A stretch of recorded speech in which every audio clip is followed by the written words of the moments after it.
Good morning. This meeting is called to order. Today is Tuesday, January 10th, 2023, and this is the Council Subcommittee on Water Issues meeting. Can we have roll call, please? Chairperson Rusing, Here. Member Montoya, Here. and Member Stishka. Here. All are present. Sarah, do you want to read the public comment?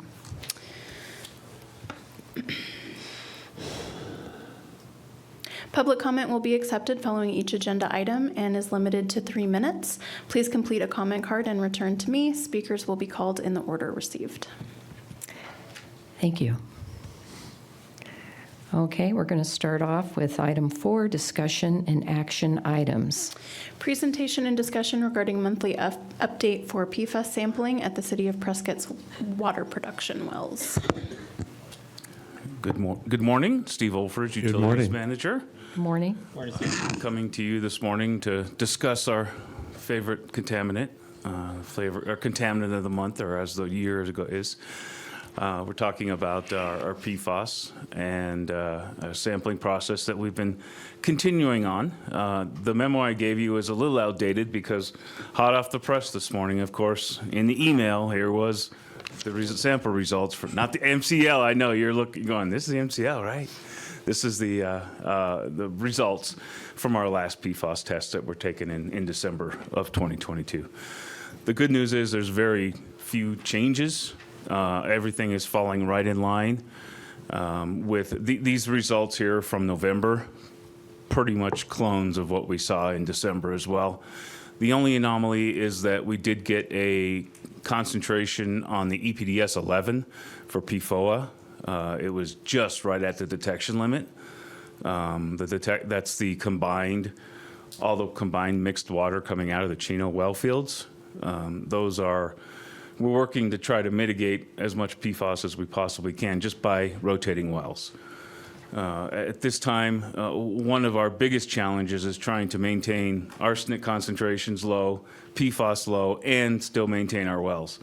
So a plus with Chino 3 out of service for the next foreseeable future. We're kind of playing on that very thin line of trying to make everything in compliance. Luckily for us, PFAS is not a compliance thing, but it's something that we're really tracking close. Arsenic is fine. All the other contaminants or anything that might be that we measure for is quite fine. So we continue moving forward. One of the things we're working on is trying to put together a delivery supply operations. How are we going to do this when it gets warm and still maintain lower levels of the concentrations of the PFAS? So we are working through that. We have some folks that are trying to do that math and trying to make some predictions as to how our different operations may affect the PFAS concentration. So that's coming up. Of course, coming from the valley, it's so much nicer to think, hey, maybe it won't get warm until May, right? So we have a little bit of time to play around and make sure that we're meeting all of the requirements that are put forth. Secondly, the Environmental Protection Agency has failed to release any proposed MCL. They were scheduled to do so on December 20th, and that came and went like a ghost, and not a single sound coming from anybody. ADEQ is reluctant to say anything because they don't have any information either. So we're all just kind of waiting around for the federal government to get their act together and give us an idea of where we need to be.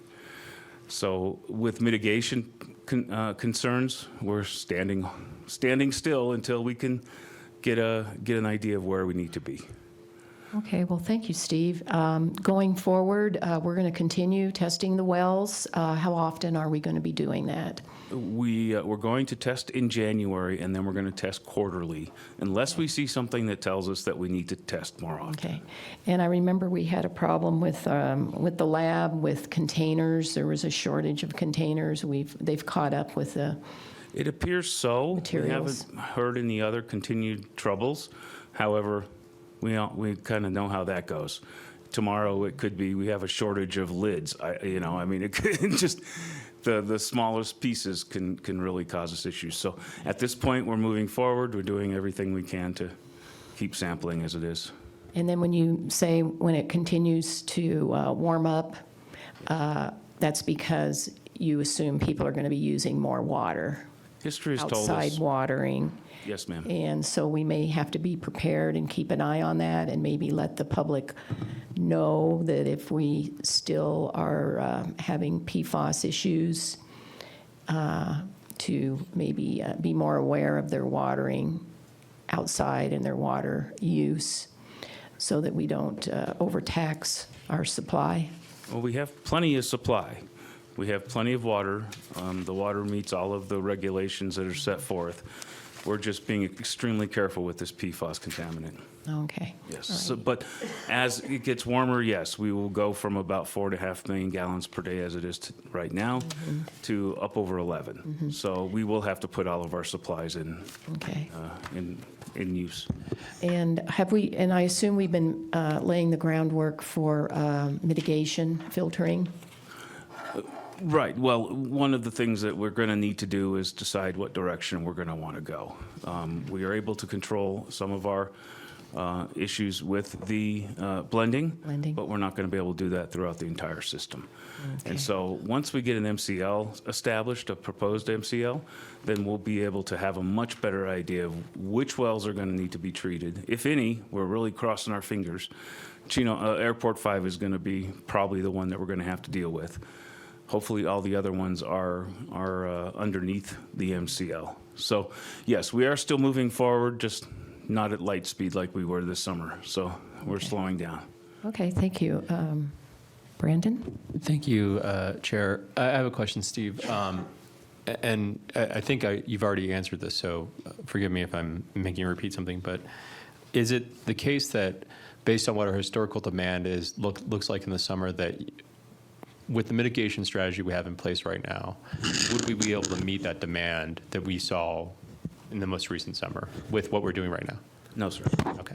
And so obviously the MCL is going to drive that, and the hope is that the MCL will be higher than a level that's basically not detectable anyways. Is that correct? That's correct, yes. Okay.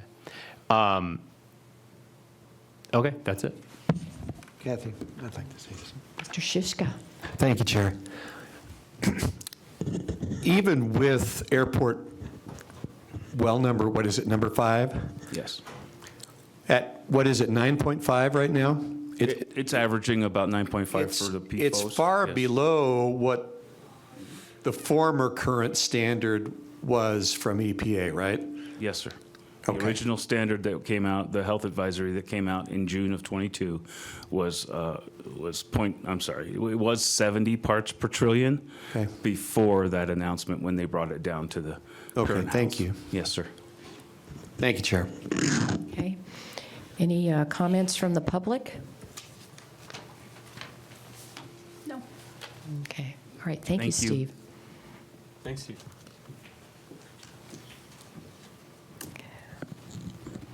Okay, our next issue is approval of the December 6, 2022 meeting minutes. Any Chair, I'll comments? move to approve the minutes. Second. All in favor? Aye. Aye. Approved unanimously. Water service application number WSA 22-026 submitted by Stroh Architecture on behalf of Property Cirrus Industrial LLC, location APNs 102-03-046, 102-03-047, 102-03-048, and 102-03-049, comprising 4.01 acres in T15N R02W Section 25. Good morning. Good morning, Gwen. Good morning. Members of the subcommittee. Gwen Rowich, Deputy Director of Public Works. Before I get started on this, I'd just like to take a moment to introduce you to our new Water Resource and Environmental Services Manager. He started this week. Brian Ruiz is with us. Congratulations. He's going to be instrumental in supporting this committee, so I wanted to bring him today and introduce him to you, and we'll get him right into the deep end of the pool right away. So deep end. Please welcome him when you have a minute. We're glad to have him on board. Okay. Welcome. The item before you is a request, a water service application for a building in the air park. It's located here on the map. You can see it's between Cirrus and Melville, which is out just south. I'm sorry, just got to get my direction here. Just south and east of the airport. They plan to combine these 4 lots together and build an 81,600 square foot industrial building that they intend to lease out. We've used a similar facility for an estimate of the water consumption for this facility. That similar site was about 60,000 square feet and averaged about 4.07 gallons per year per square foot. Applying that multiplier to this 81,000 square foot building, we believe the estimate of water use would be 1.02 acre feet per year. As tenants move into the building, if their water use exceeds that number, they'll have to come back to the Water Issues Subcommittee and the Council for approval of additional water. But at this time, we believe the estimates for the water use would be low based on a similar facility where they basically rent out suites for various industrial type uses. I'm happy to answer any questions you have about this. It went to the Planning and Zoning Commission on December 8th. There were no questions from the public at that time, and it was recommended approval unanimously. Any questions for staff? Yeah, I have a few comments. I think this is an exciting project for our air park.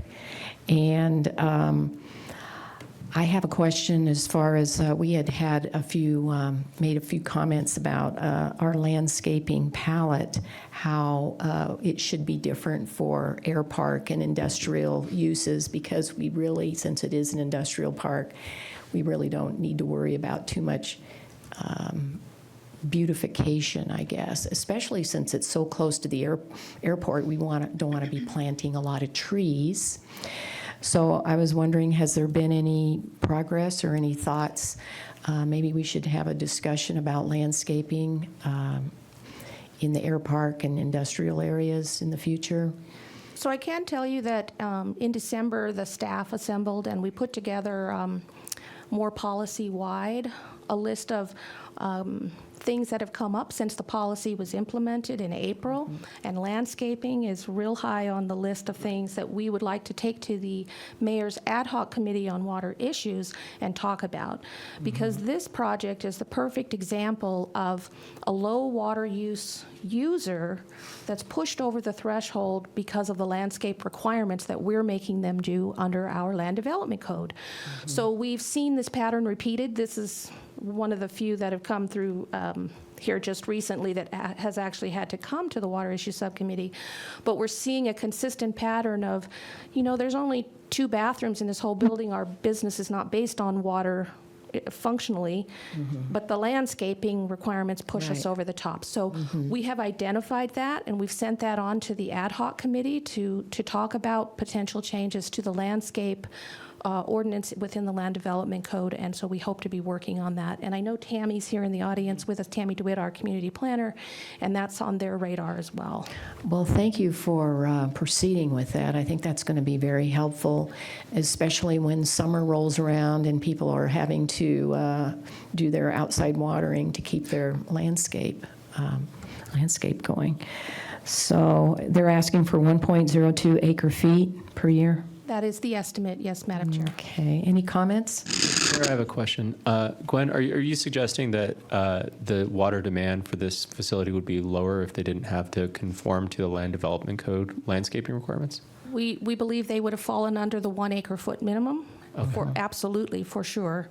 And again, that's a pattern that we've been seeing at the staff level, so we brought it to the ad hoc. And I guess following up on that, is it your sense from these types of projects, you mentioned there have been others that have been kind of on the edge of being in this zone, is it your sense that these more industrial or light commercial or light industrial commercial developments might not have the desire to do the landscaping anyways. We, at a staff level, we hear that frequently. What's the point of landscaping? We're in an industrial area. It's not pretty here. Right. And in some industrial areas, that may be true. That may not be true of all industrial areas. So I think comprehensively, we need to look at that in a more comprehensive way, for sure. So what is the process? You mentioned it going to the mayor's ad hoc water policy committee. What would the process be? Would it also would that conversation happen at the planning and zoning level as well? Yes, Member Montoya, it would have to go to the Planning and Zoning Commission. It would require a change to the Land Development Code by ordinance by City Council. Okay. So it will require a public hearing in order to change the Land Development Code.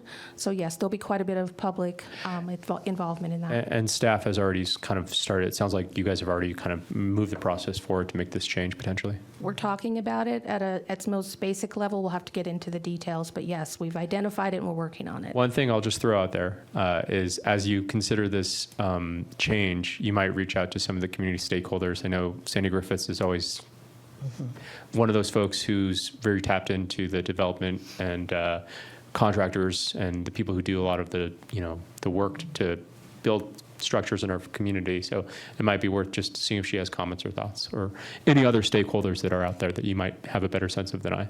Thank you, we'll do that. Yeah. Mr. Shishka, any comments? No, ma'am. Is the applicant here? Would they like to say something?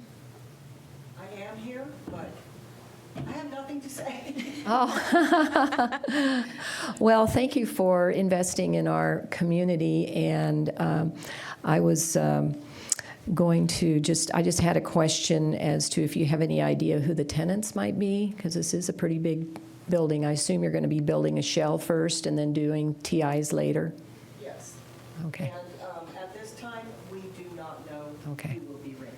Build it and they will come? Yes. Okay, well, thank you so much for investing in our community and in our air park. Well, thank you for having us. Okay. All righty.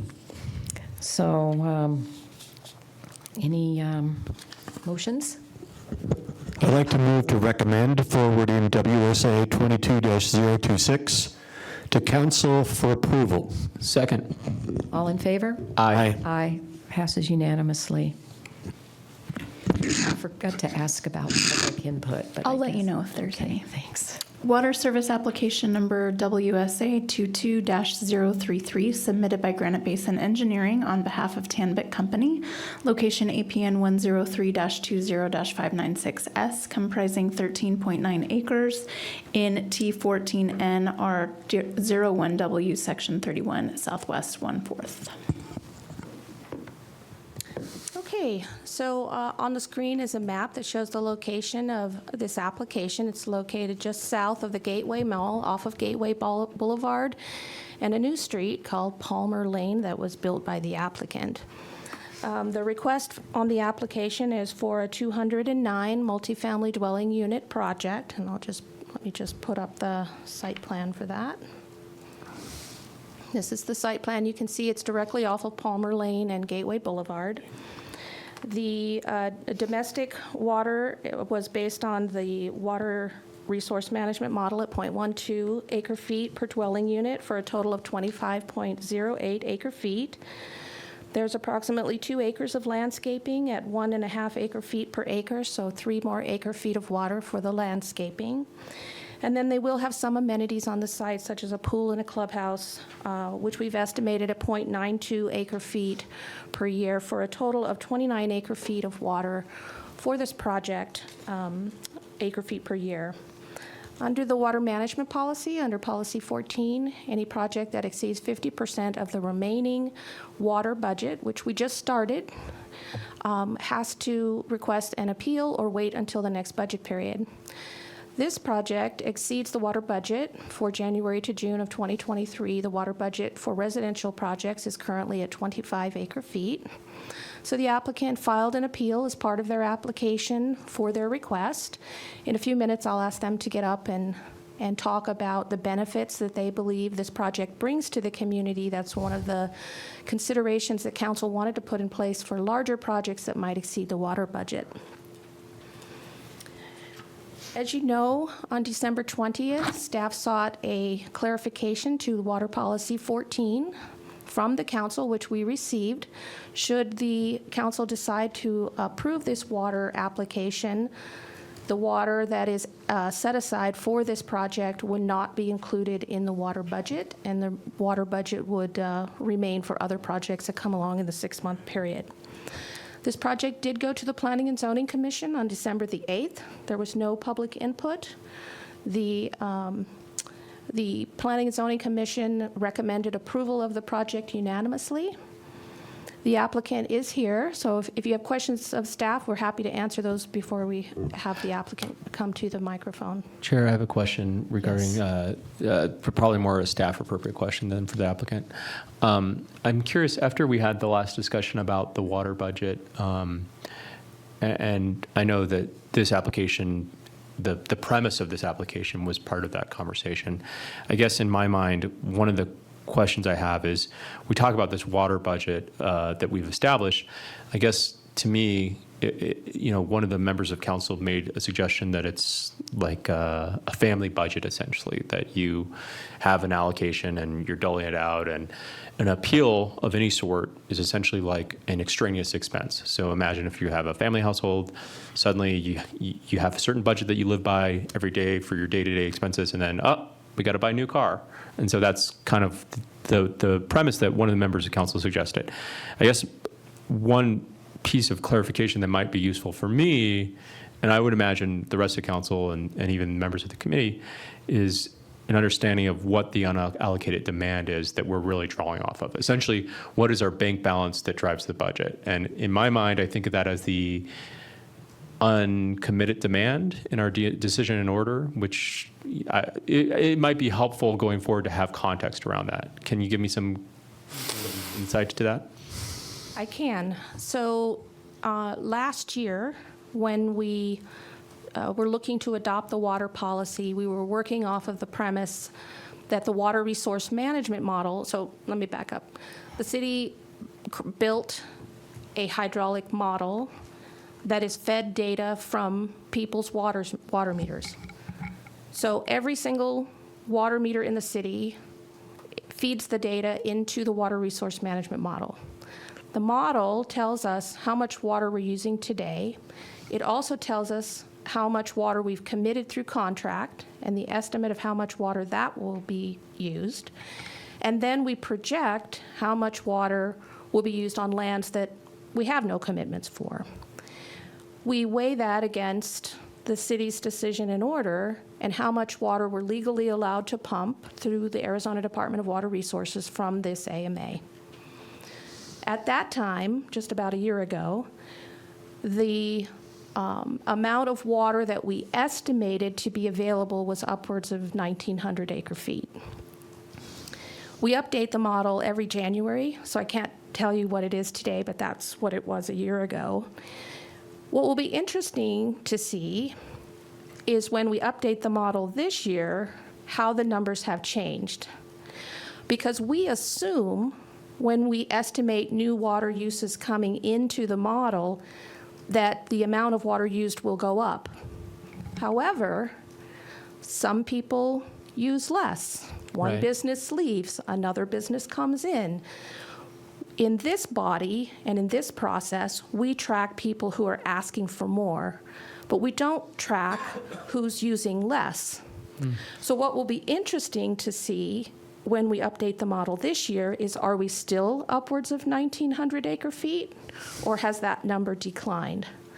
So I think I've answered your question. Yeah, I think you we're ha- around the 1,900 acre-feet. And that's my impression too, and that's kind of, in my mind, when we were having that conversation, that was kind of, I imagine, the amount of money we have in our checking account for future uses is, and just some simple rounding for me, I said, okay, at the current level of allocation that we have for the budget, we're talking about another 19 to 20 years worth of water that we can dole out at the current rate. Potentially. Potentially, right. But again, the worm might tell us otherwise. And because this community, I'll just do a shout out, this community is awesome at water conservation. We use close to the same amount of water now as we did almost 20 years ago, and our population has increased by more than 20%. I completely agree with that. So without that being factored in, we could have enough water with this 1,900 acre feet for more than 20 years and still bring new people in, bring new businesses in. It remains to be seen. Is what I'm saying. And I think that's to kind of beat the dead horse of this metaphor a little bit. In my mind, that's like the interest and dividends that we earn off of that money that's kind of sitting in that account, that, you know, the smart water usage that we continue to incentivize. And again, I've said this before at other meetings where I think, you know, the tiered water rate system is essentially the tax that we put on heavy water uses, and the rebate system and the other things we do for conservation that I know Kay is pretty heavily involved with. That's sort of the incentivization side of how we do it. And I think we have a really good model for conservation in our community, and we have really water conscious residents, which is great. I guess in my mind, going forward, what might be useful as we have conversations around the water budget is to, as best can be done, and obviously now that, you know, I know it's only the beginning of January, but by the time we have that conversation to look at the water budget in the next coming component, like when council reviews it, you know, in June, I suppose, or July, it would be nice to kind of see, okay, well, what is the big number we're looking at? And if there are appeals like the one we're discussing today, what did that take from that kind of top line number of what we have to allocate? Okay. Gwen, I have a question. I assume all units will be sub-metered? This is an apartment complex, so based on how it's plumbed, it may or may not have sub-meters in it based on how the code was written. The sub-metering requirement was primarily for horizontal multifamily. You know, we approved the Keystone project where they're actually single-family homes.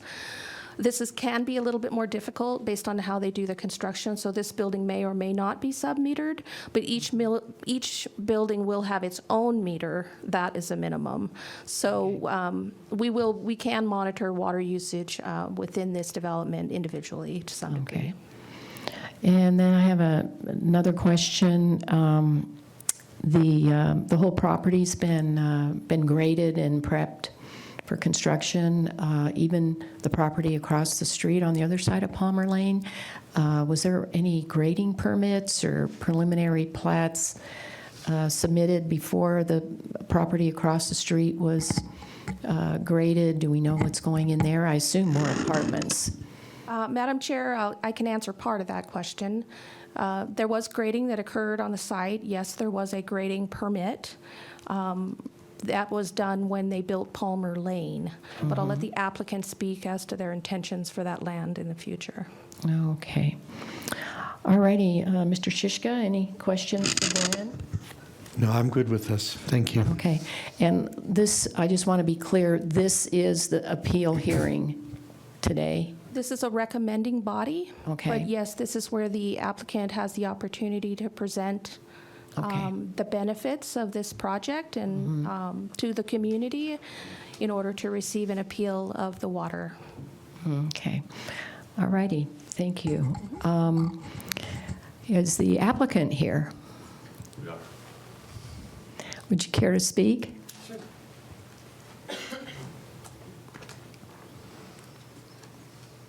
Good morning. My name is David Benner. I'm with Granite Basin Engineering. We submitted the application for this project. Yes, could you practically swallow the mic? I don't want to be too close. Everything is contained in our Sir, application. I'm sorry. You do need to speak into the microphone.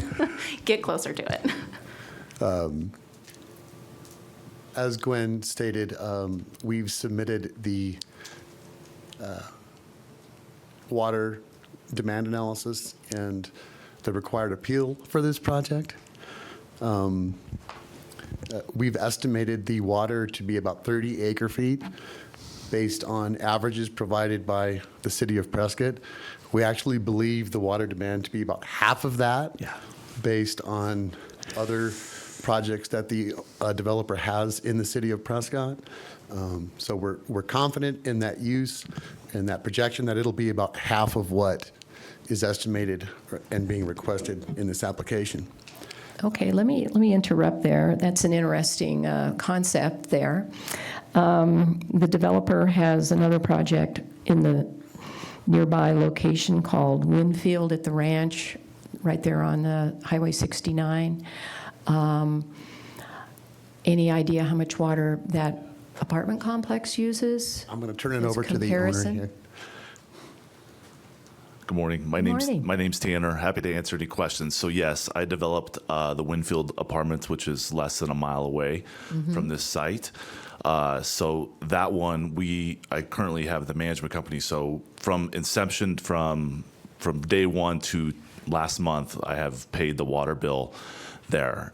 And so I actually have the breakdown of each building. So currently Winfield has been averaging around 7 cubic feet, which is You significant. mean acre feet? Acre feet, sorry, which is significantly less. Is that on an annual basis? It is. In fact, I've ran studies, and I'm happy to share with them that if I basically have taken the highest month of consumption, and mind you, excuse me, that property has been between 91% occupied to 99% occupied through this entire time. So it's a pretty good data point. If I take the highest month essentially ever and I annualize that month, it really would put it around 10. And how many units do you have in that? That's 100 units. And really the biggest difference is that the average, when Winfield was developed, when we started, the previous apartment that was built before then was roughly 10 years old. So appliances, fixtures, and toilets have come a long ways, specifically into low flow. So everything that we do and everything that I've ever purchased, whether it's been anything from 1960 or new, water conservation is the first thing that we do always, because it's the easiest way to save capital. And so the Palmer Apartments would have low flow toilets, which average between 1.2 low flow faucets and low flow showers. And essentially on a project of this magnitude anymore, it's really required from financing. The Fannie and Freddie Mac, just to move forward they basically will incentivize anywhere from 0.5 point to a full percentage point on interest rate. To make sure that your project's actually green. That's not just low flow, but that includes, windows and same thing goes for landscaping. So the only really difference that we would see in the Palmer versus the Winfield as far as amenity size would just be the pool size, just because it's more tenants. Okay. Tanner, let me ask you a question. You own the property on the other side of Palmer Lane, I too? did. That sold last year. Okay. That sold with the anticipation of rolling into this one. So when that one sold, that's when I began construction on Palmer Lane. But I only own I guess it'd be the north, the south spot where you're saying it's graded. That I do not own that piece of land. And you anticipate apartments to be there, too? I believe that's what the current zoning is. Last time I looked, I don't know. So another 200 units you anticipate? I know it's hard to Yeah, it's theorize here. I don't know. It really the challenging thing always in Prescott is grading. So I always say my next project here is going to be on flat land. Maybe this one is a little bit less steep than Winfield was. So that always poses. That's always the challenge on what you can put on there.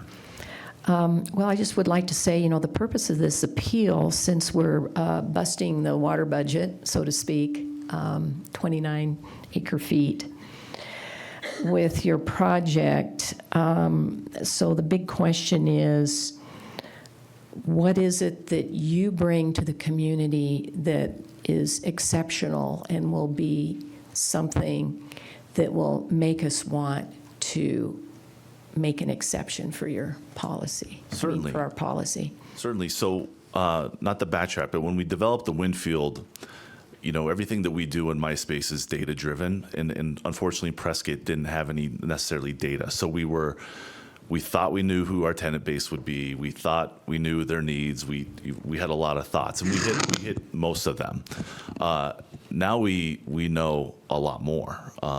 There. So with this apartment, the average square footage on these apartments will be 979 square feet, which is significantly larger than most, typical apartments. So I guess if you were to go down into Phoenix or Scottsdale and you took that last average, it'd probably be closer to 600. So these are just a lot more space. The other thing that this will have is each building will actually have an elevator. That was, typically again in garden style, just with the weather here, if we always talk about carrying your bottle of water, from Costco to your top floor apartment, and while it has magnificent views, it's a chore. And so, and we have, what was surprising here is we have a lot of renters by choice in Prescott.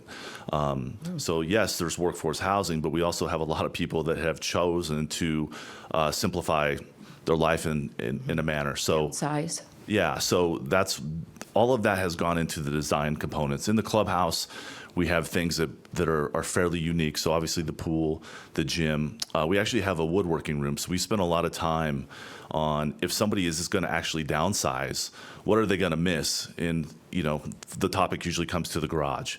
So one room in the clubhouse has a full workbench. It'll have every type of power tool that's essentially needed. So you can solve that. And then one of the biggest benefits we have there is we have the trails that it backs up to on the state land. So most of the terrain is really going to be untouched. Where we might add some things, we might add like a garden box. At Winfield, we did fruit trees. Those were wildly successful. We're still working on how to plant those to catch the sun and the right fruit, but we like things like that. And and so basically we would tie in the community to really use the amenities, which is the outdoor space. And lastly, this is always the figure that's difficult to figure out. I estimate in my budget that the city impact fees, when we do this for apartments that are a little bit different, are probably going to be around $850,000. What we also have in rents is an excise tax, and it's 2.75%. 2% now. 2%. See, well, it's already getting better. I budgeted 2.75. We cut taxes recently. Good. And we think that the annual rents on this will be right around $5 million. So 2% of that, and then that's what's always hard to count is of the residents. We think on 209 units, let's just say there's 415 people that actually live there. So then you look at the dollar spend, within a local 1 mile radius, 2 mile radius. That's significant. Usually on the numbers, again, it's difficult to pinpoint that, but they think it's, roughly about a $3.5 million, yearly impact in that spend. And just to construct this project is, roughly about 250 different types of trades, jobs, which the project itself today is right around 70 million. We think the total economic impact from the jobs would be close right around to 100 million. Chair, if I can ask Yes. a question, Tanner. So Tanner, I appreciate all the information you give me, and I see this letter from Granite Basin that within our packet. I have a couple questions. I just want to circle back to the water demand that you mentioned from Winfield. So is it your assertion that while our water demand analysis is suggesting that this is 29 acre feet, that based on the data that you have, it's going to be likely closer to 20? Is that fair? Yeah, absolutely. I think, again, the average age of apartments in Prescott is older. And so I think last I looked, the study or the way that it was calculated was every unit over 4 units in the city compiles that data, how it measures it. So we're, as she was also talking about efficiency, that is also, again, changing. So to kind of, yeah. So I appreciate that's great, and you're not the first applicant to come before this committee or even council generally that has said, your water demand seems to be overestimating what we'll actually use. We recently did an application approval for East Spire Sports Complex, and the manager of that facility said, "Hey, I've got my water bills from the last year, and I don't think that we're going to come even anywhere close near this." So I completely believe that. My other question is, in Winfield, in some of the documentation from Granite Basin Engineering, you said your average age of tenant there is 49. Is that accurate? That's correct. Can you give me an idea of, you mentioned a little bit about renters by choice. Obviously, that's a much lower age than the general average age of Prescott generally, but can you give me an idea if Winfield is analog to this, what kind of residents you might anticipate living there? Yeah, again, it's the renters by choice. It's surprising how many folks were, basically coming from a house and saying, we want to simplify things. And so I think that's probably what the amount of people that actually sold a house that moved into an apartment, that was surprising. And mind you, we opened up we were supposed to open up the first week of COVID when it was the complete lockdown. So we were delayed in opening. So I thought this is how a project goes. The one thing you couldn't account for. And then we have, it's a plethora of trades. It's all across the board. But we surveyed. I personally knocked on the doors of probably 50 units before that property was sold and said, what can we do better? And I stood at their, kitchen counters and said, anything from the faucet to, the stairs was an easy one to address and mitigate. We have height requirements or ceilings here, so that's typically why you don't see it. Typically, when you go 4 stories is when you do an elevator because it's just more economically impactful.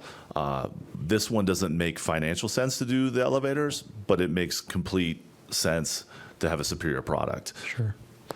Kind of talking, you touched on the idea of workforce housing. I guess I would imagine with an average age of 49 that you have a mix of people that don't necessarily, that don't fit the typical mold of a retiree in Prescott inside that Winfield product. Is that accurate or no? Yeah, you'll have doctors, attorneys, somebody that works at Trader Joe's, somebody that works at Costco.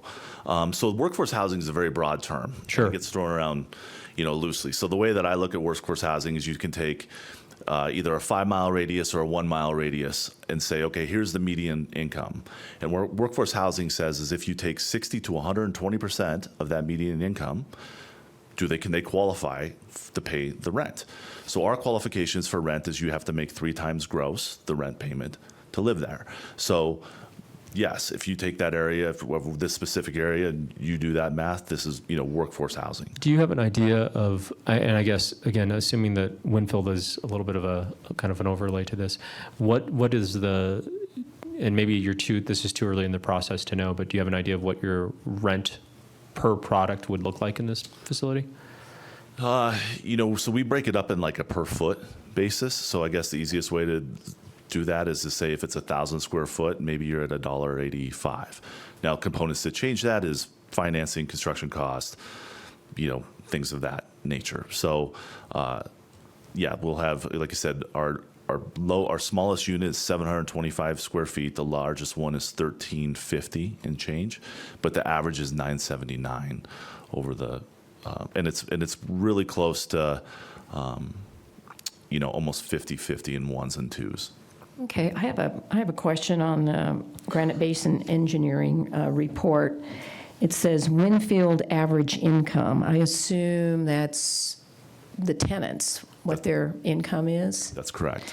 And you have 108,000, so I assume that's 2 people. Is that in there? Is that per person or per capita or? That's per applicant. That's per applicant, okay. And on your website for Winfield, it looks like a 1 bedroom rents anywhere from $1,725 to $1,900.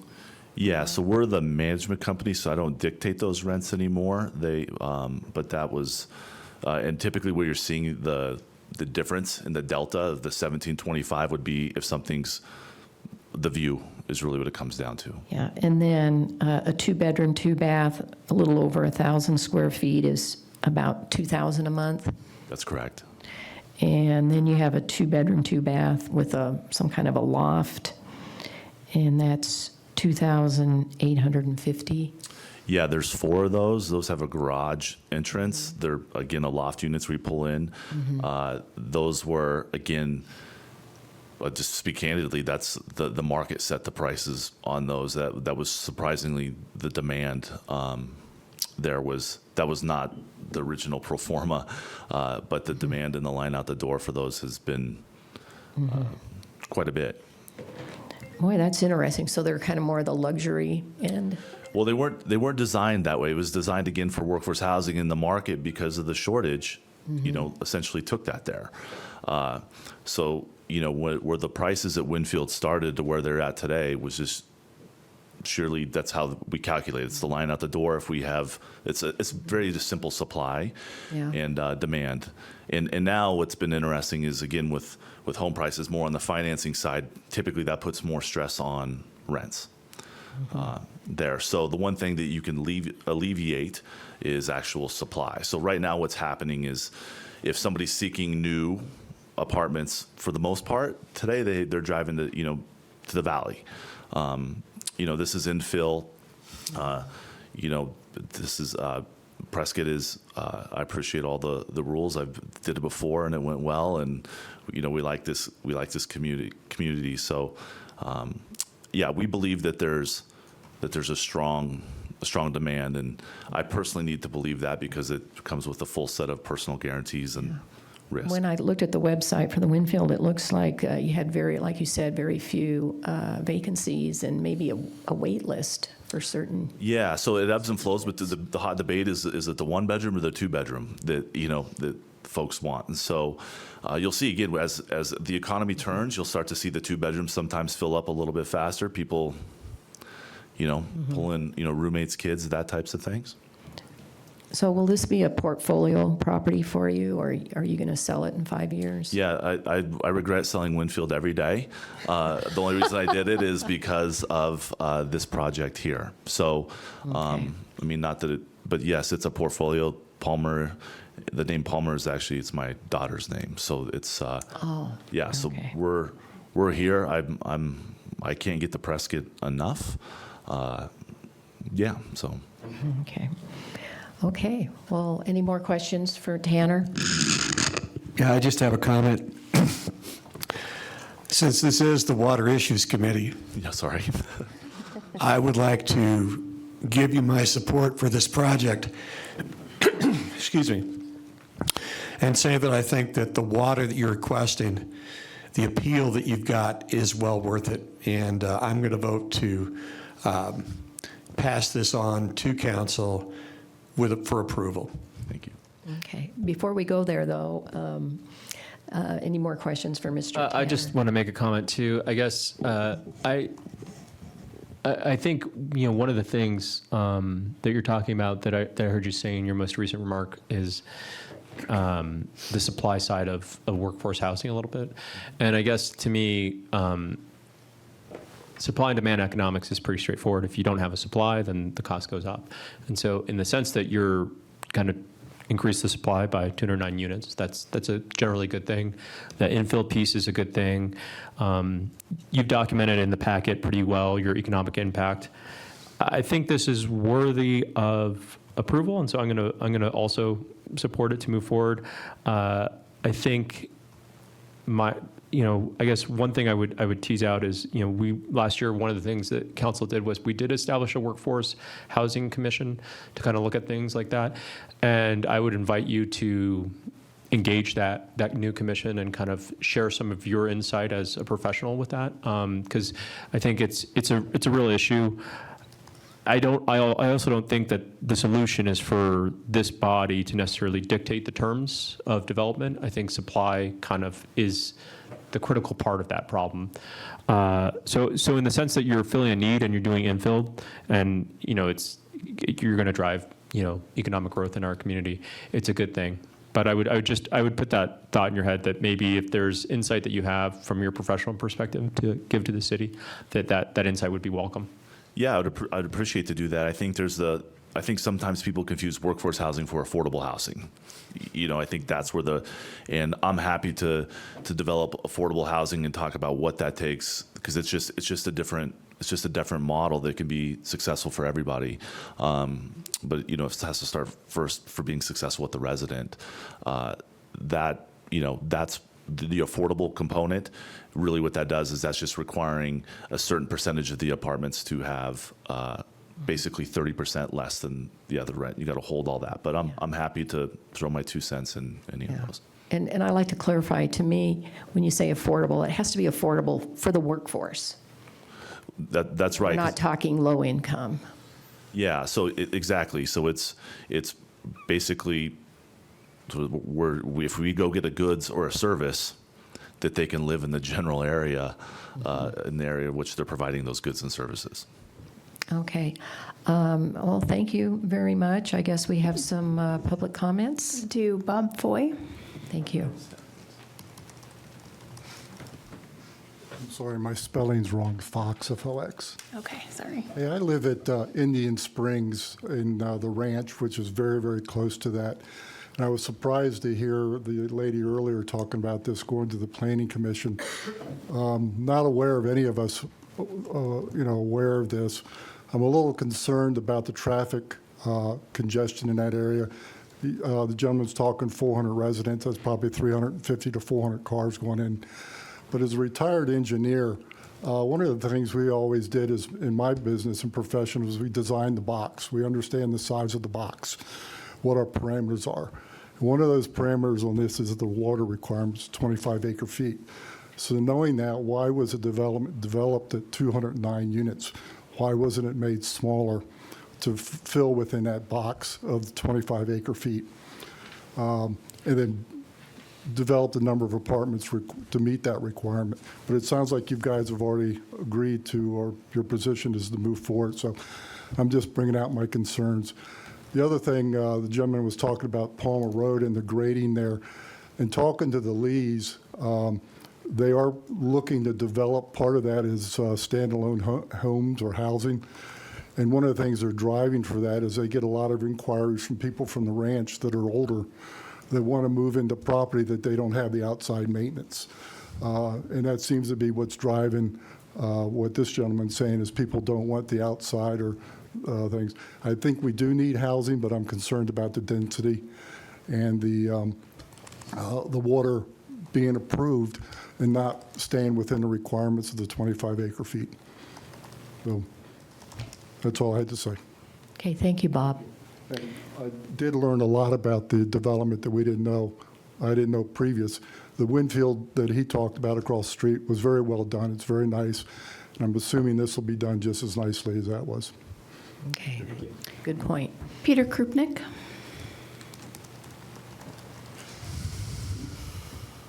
Good morning, committee. My comments really go to E, but it sort of overlaps with this item D. So I wanted to talk about the water portfolio, and this is all the example of it. So I have nothing to say about the project itself. It's just about our water portfolio and how we manage it. So do you want to vote on this first before we move to item E? Well, I think we need to complete this item, Peter, and then we'll let you speak. And we'll come back to it. All right. Okay, all right, thank you. And Linda Kahn. Hi, Linda. Good morning. I'm a resident of the ranch, and I'm also a Firewise assessor for our community. Scottsdale coming up to our community has been quite interesting to see that we're turning into Scottsdale. But I'm concerned about the water. And we are a retirement community there beside the ranch. I mean, in the ranch beside this project. When it started out as single-family residences. You know, I've never spoken on these things before, so I don't have the vernacular. You're doing well. Thank you. I bought in there 3 years ago because I'm retired and I wanted to be in a mature community. There is one way in and one way out of the ranch, and that's on Lee Boulevard. Building Palmer Court there was kind of a nicety for one section of the ranch, but it would be highly impacted. My background, I worked for the police department in emergency services. So if we have a fire in the ranch, or we do border with the Prescott Forest there, we're in about where Lynx Lake, almost to Lynx Lake, comes up over the ridge. There is no exit for us. We would be trapped with the high density of people trying to get out of Palmer Court. We would take Lee Boulevard and turn it into a one-way street, but our emergency vehicles would probably have to come in through Palmer Court onto Morning Glow and into our community, which there is, again, only one way in and one way out. That concerns me a lot. Being a Firewise assessor, we have quite a few lots that are undeveloped in there, and they are a fire hazard. We're trying to get them cleaned up, but they're overgrown, especially with the rain we've had recently. Being a good neighbor, we would like to see something like this, but not on this grandiose scale. I've seen, how long do I have to speak? About 5 more seconds. But you can finish your thoughts. Thank you. Look around. We have the Gateway Malls being resurrected with the Aspire Sports and the Trampoline Center. We've got Costco. We've got Trader Joe's. We've got so much going on around there. Touchmark is right across the street with the Winfield. We've got the Marriott and we've got the Forest Hills. They are all high water usage. Plus they're putting patio homes up in the Gateway Mall that's already been approved. And Mr. Lee told us these were going to be patio homes, not high-density apartments.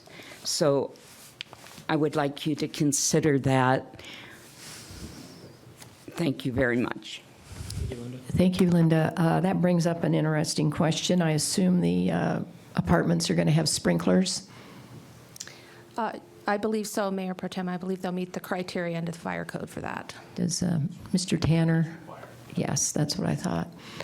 Okay, yes, the speaker does bring up a problem. This is a chronic, long-standing problem where we daisy chain, especially on the Prescott side, southwest side of Prescott.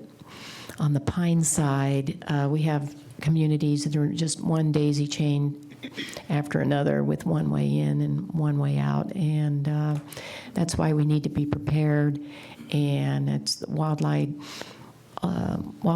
urban interface. We have certain codes, and our siding has to be fireproof. But unfortunately, the ranch, I guess, being an older community, none of those codes were in effect at the time. So I think it's mostly public education. Yes? Actually, so I'm Scott Lee. I'm Oh, hello, Mr. Lee.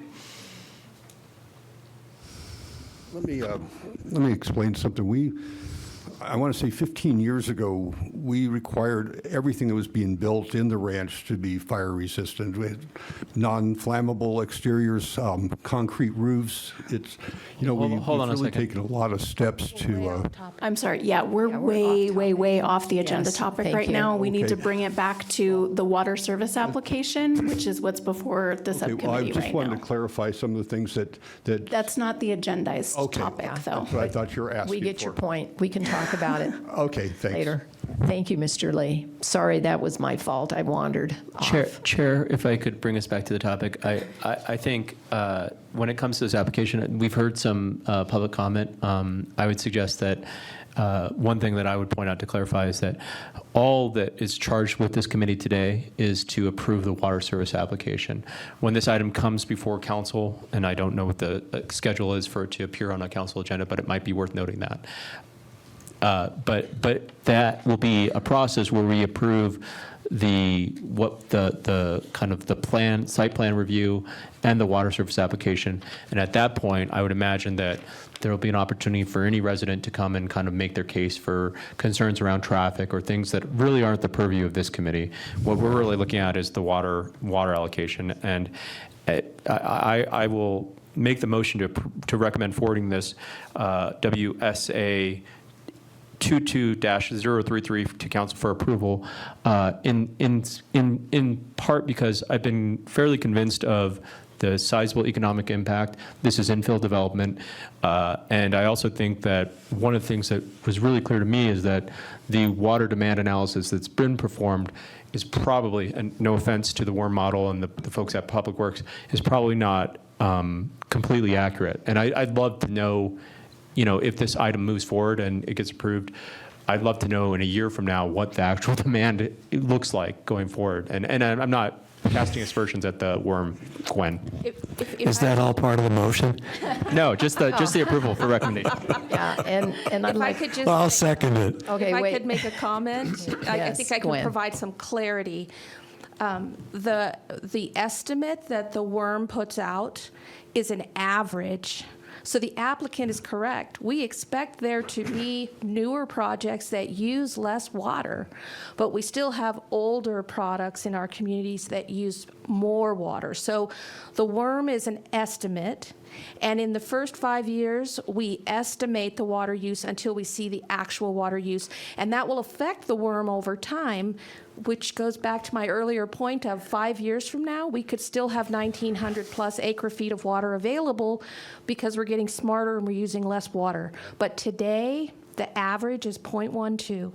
So that's what we're going to use. I appreciate that clarity, Gwen. And I'll just say, again, I think there's larger issues here that I've heard from the public, but within the confines of the water approval, I'm going to recommend their approval, and it sounds like Steve seconded me. And I have seconded it. Yeah. And let me just make, we have our Public Works Director, Ashley. There've just been some comments about when this comes back. Right now, it's on the agenda for January 24th to be, Okay. for the city council to hear the site plan and the appeal of this water surface application. And so it's the next meeting. Yes, ma'am. Okay.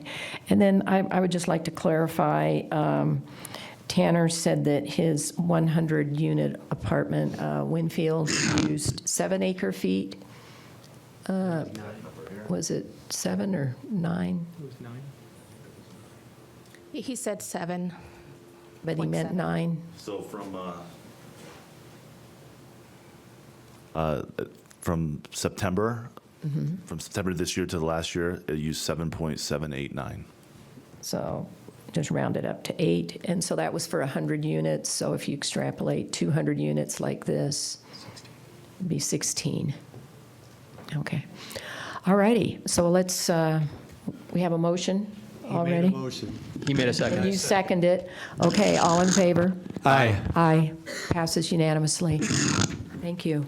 All right. Discussion and review of the 2022 water management policy for residential and non-residential water budgets, as well as projects under contract for the period from July 1st, 2022 to December 31st, 2022.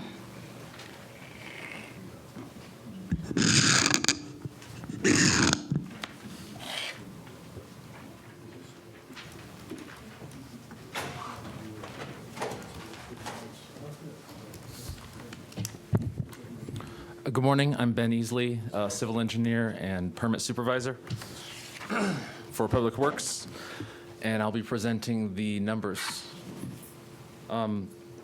Between July 1st and December 31st of 2022, there were 6 residential projects approved, totaling 16.21 acre feet per year. 3 of these projects were exceeded administrative approval threshold and were reviewed and approved by the Water Issues Subcommittee and City Council. The total remaining residential budget is 8.79 acre feet per year. Also, a total of 21 non-residential projects were approved during the period, and that equaled 22.09 acre feet per year. And of those 21 projects, 5 exceeded administrative approval and were reviewed and approved by the Water Issues Subcommittee and City Council. Okay.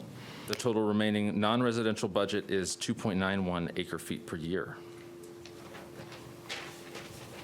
Any comments? Chair, I'll just reiterate what I said to Gwen earlier, which I think going forward, when we have these presentations for this committee or for council, it would be nice to see this in context of the unallocated demand, with deference to the fact that you made, the point that you made, which I think is an excellent point, that as we march through time and the analysis gets more refined and smarter, that reality, we may not actually be subtracting from that total. But I think having a sense of it is good for not just council, but also the general public at large, so that we kind of have context around what are we really dealing with here in terms of the allocation. Because I think the concern in context of an appeal like we just heard is, oh my gosh, we blew our budget. But it sounds like, if we have a larger context, we have some idea of, well, this was in context of a bigger number that we have that we're pulling down on, and is it worthy of that approval in that context? I think it's good contextual information for me personally. So I agree. Thank you, Brandon. Mr. Shishka? Any comments? Okay. Thank you. Any comments from the public? Peter Krupnik. There we are. Dr. Peter Krupnik, resident of Prescott. I just want to comment some more on Member Montoya's example of borrowing money. Or in this case, we're borrowing water from the future. I understand the worm keeps track of it, but I think we need some more clarity in how we're paying that back. And I don't know how we can do that with simple math, but certainly in these presentations, I think it ought to be clear that we are borrowing our water from our future, and it needs to be paid back, maybe with interest. I don't know how to do that, but somehow we should. Okay.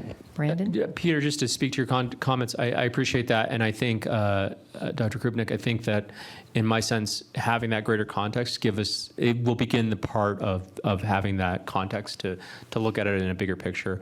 It's part of the struggle I have with is in this presentation that we're looking at today from Ben, there's unallocated amounts that we have within our budget. And right now, there's nothing that says that rolls over. It's just kind of like, this is what we had, and then we reset and it starts over again. Yeah. I think having a bigger context gives us, and I think the committee that you're on with the mayor's ad hoc water policy review, I'd love for you guys to begin to look at that process and kind of say, all right, it's good to know this information, but I think data is only useful for the context that we put it in. So I appreciate your comments. Thank you. Yeah, thank you.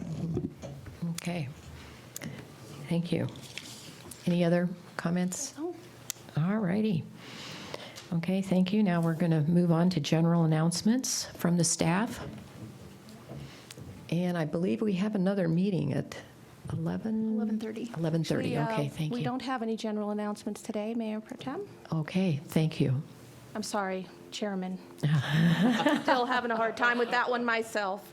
But he's sitting there, so I'll say You were close. Yes, thank you so much. Okay, well, I just want to thank everyone for their input. Thank the applicant. He was very well prepared with this apartment project. And I guess this meeting's adjourned.